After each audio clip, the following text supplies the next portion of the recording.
বঙ্গোপসাগরে সৃষ্ট লঘুচাপের প্রভাবে কয়েকদিন দেশের বিভিন্ন স্থানে বৃষ্টি হতে পারে বলে জানিয়েছে আবহাওয়া অফিস।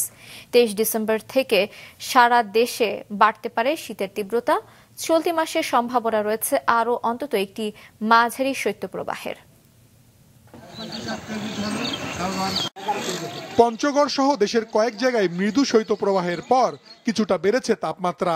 দেশের কোথাও কোথাও দিনে অনুভূত হচ্ছে গরম। আবহাওয়া অধিদপ্তর জানিয়েছে, বঙ্গোপসাগরে সৃষ্ট লঘুচাপের কারণে আগামী কয়েকদিন দেশের অনেক জায়গায় হতে পারে বৃষ্টি। এরপর 23 ডিসেম্বর থেকে সারা দেশে বাড়তে পারে শীতের তীব্রতা।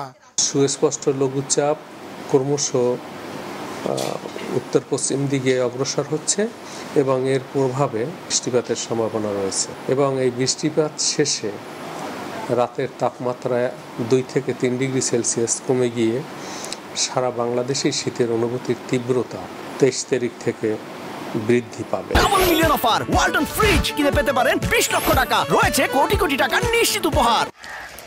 চলতি মাসে দেশের বিভিন্ন স্থানে আরো অন্তত একটি মৃদু শৈত্যপ্রবাহের আভাস দিয়েছে আবহাওয়া অফিস।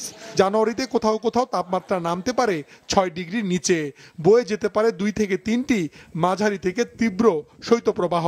কোথাও কোথাও তাপমাত্রা 8 থেকে 10 ডিগ্রি সেলসিয়াসের মধ্যে নেমে আসতে পারে। অর্থাৎ এই মাসে মৃদু ধরনের শৈত্যপ্রবাহ ছাড়া মাঝারি বা তীব্র শৈত্যপ্রবাহের সম্ভাবনা খুবই কম। জানুয়ারি মাসেই 2 থেকে 3টি মাঝারি থেকে তীব্র শৈত্যপ্রবাহ হওয়ার সম্ভাবনা রয়েছে। আজ দেশে সর্বনিম্ন তাপমাত্রা রেকর্ড করা হয়েছে তেঁতুলিয়ায় 10.7 ডিগ্রি সেলসিয়াস।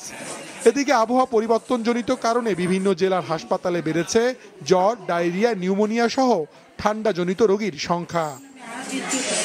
মাশরুক রাহাত, মাছরাঙা সংবাদ, ঢাকা।